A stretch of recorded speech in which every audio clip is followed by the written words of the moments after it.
In the recent update, Bloodstrike added more wildcard options starting from rare, epic, and legendary. Each wildcard has a different purpose and using the right ones can help level up your gameplay.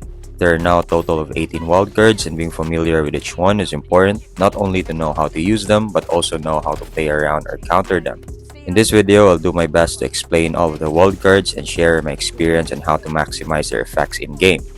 Let's start with the rare ones. First on the list, we have Smoke Cover. It generates smoke whenever you get knocked. This can help buy time and you might be able to revive yourself, especially during third-party fights or chaotic moments when enemies are distracted and lose track of you. You can still move through the smoke even when you're knocked, making it much harder for your enemies to secure the finish. Though they will still be able to see you once they enter through the smoke, and this is one of the ways to counter this wildcard. Next, we have the Winger.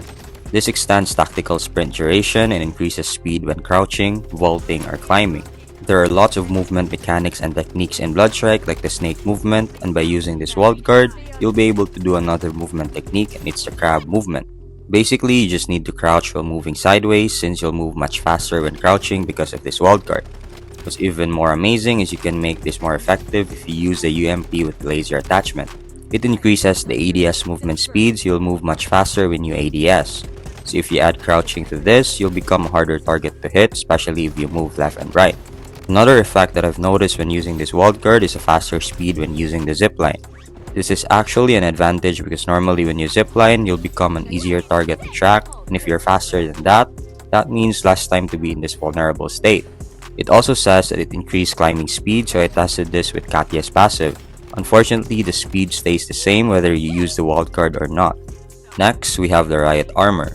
It reduces damage received from explosions. I tested this by using grenades and as you can see, 50% of my armor was shred from a single grenade. I received more damage without this wildcard and only 10% of my armor was left. So this wildcard is very effective for additional protection. Next is Mobility Reload. With this wildcard, you can sprint while reloading no matter the weapon. Reloading slows down your movement, making you easier to hit. But I have a habit of reloading while sliding to maintain continuous movement, so I don't really need this wildcard. Next, we have Power Boots. With this wildcard, you'll be immune to the fall impact animation and reduce fall damage. I put this wildcard to the test, and as you can see, I skipped the fall impact animation which often causes delay in fights, and it only broke 2 bars of my level 2 armor. Without the wildcard, you'll experience the fall impact animation, and as you can see, it even broke all my armor at level 2 and a slight HP reduction. Next, we have the last rare wildcard, the Execution Master. It restores all armor and partially restores health upon executing an enemy. This wildcard may be useful, but executions take time, leaving you vulnerable to interruptions from the enemy's teammates or by another squad. Up next, we have the Epic Wildcards. Let's start with Expanded Awareness. With this wildcard, you'll have larger footstep detection radius, so footstep indicators will appear faster than usual because of the extended range. I tried testing the range of this wildcard and it can detect footsteps at 15 meters. Normally, footstep indicators will appear at 10 meters. The additional range is only 5 meters, but it really makes a difference during gunfights, especially in a fast-paced game like Bloodstrike. Detecting enemies as early as possible gives you the advantage to prepare, reposition, and take control of the fight before they even see you. While footstep indicators are helpful, you should not rely on them alone. Even before the footstep indicators appear, you can hear nearby enemy footsteps. Footstep indicators won't appear on enemies who are crouching. And remember, there's a rare wildcard that increases movement speed whenever you are crouching, the Winger. Players might take advantage of this, and if you're just relying on the footstep indicators, they might throw you off guard. Next on the list, we have Hunter's Instinct. This reveals enemy teammates' locations for a very quick moment after knocking an enemy down. This is especially useful when you're being pushed by a squad. You don't want them hitting you all at once. What I usually do is isolate fights and take them 1 or 2 at a time. You never really know where the rest will come from, so even a quick reveal of their positions can make a huge difference in a gunfight.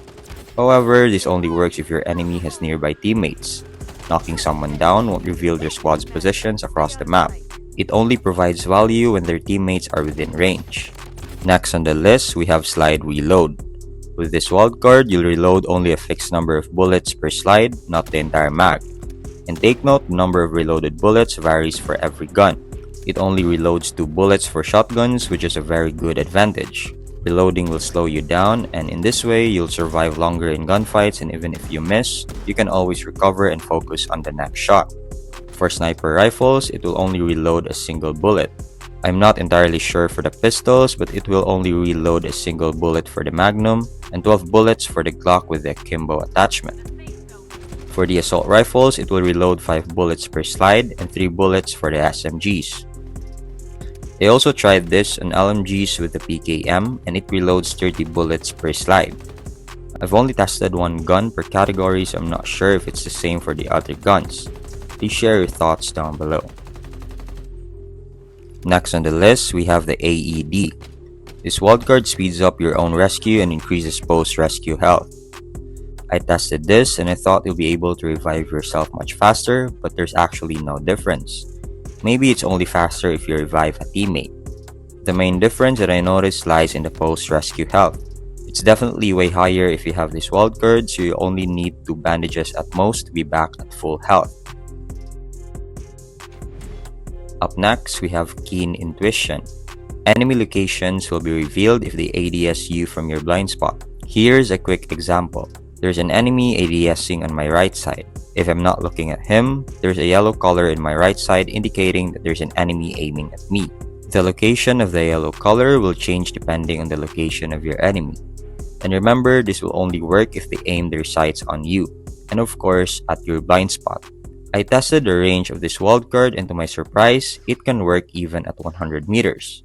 Just imagine how well you can detect enemies on close and long range if you pair this up with the extended awareness wildcard. For the last epic wildcard, we have the kinetic recovery. But unfortunately, I haven't had the chance to use this wildcard. So if you have used this one, please share your thoughts and personal experience and how would you rate this wildcard.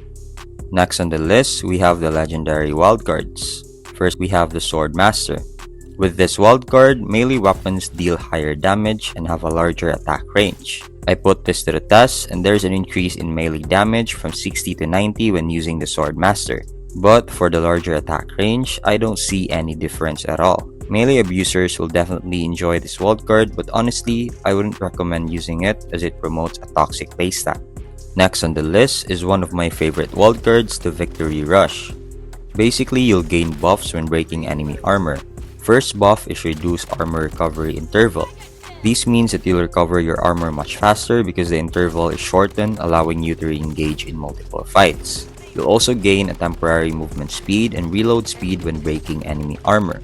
This wildcard is actually a perfect fit for Volts. This passive coursing currents grants shield recovery at full charge, increased movement speed at 10%, and 50% increase on the reload speed and ADS speed. So just imagine how much stronger he becomes when you pair that with this wildcard. It amplifies his strengths even further, making him faster and more consistent in fights. Up next, we have one of the most useful and also one of my favorite wildcards, the Overshield. It provides an additional energy shield that regenerates after breaking following a cooldown period of 8 to 9 seconds. I put this to the test to see if it really makes a difference. As you can see, my armor is level 1 with the Overshield wildcard. My opponent here has an M82 sniper with the incendiary mag, and I tried landing a headshot to see if this wildcard can help me survive. To my surprise, it only broke a portion of my armor. And if you notice, the damage on my armor was from the burn damage of the incendiary mag. Without the Overshield wildcard, a single bullet is more than enough to take down someone with a level 1 armor. Having this wildcard will really give you an advantage not just in 1v1 fights, but also against multiple enemies. Next on the list, we have Steadfast. This wildcard works after remaining still or not moving for a short time. It provides an increase in weapon damage and also damage reduction.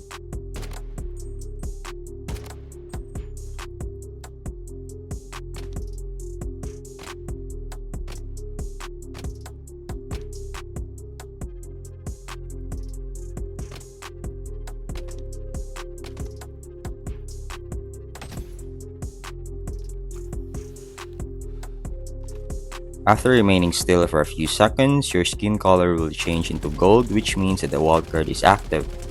It reverts back to normal when you move. Looking around in your surroundings will not cancel the effect of the wildcard, so it's perfect for players who prefer long-range gunfights, may it be with sniper or assault rifles. You can also use skills and throwables while the wildcard is active as long as you stay in position. Next on the list is also one of my favorite wildcards, the Arms Expert. This wildcard provides infinite ammo, a faster ADS speed, and it also replenishes your throwables. For the throwables, it replenishes only 2 at a time and has a 9-second cooldown. By the way, it will only replenish the same throwables that you currently have. With this wildcard, you can take on multiple gunfights without worrying about running out of ammo or throwables.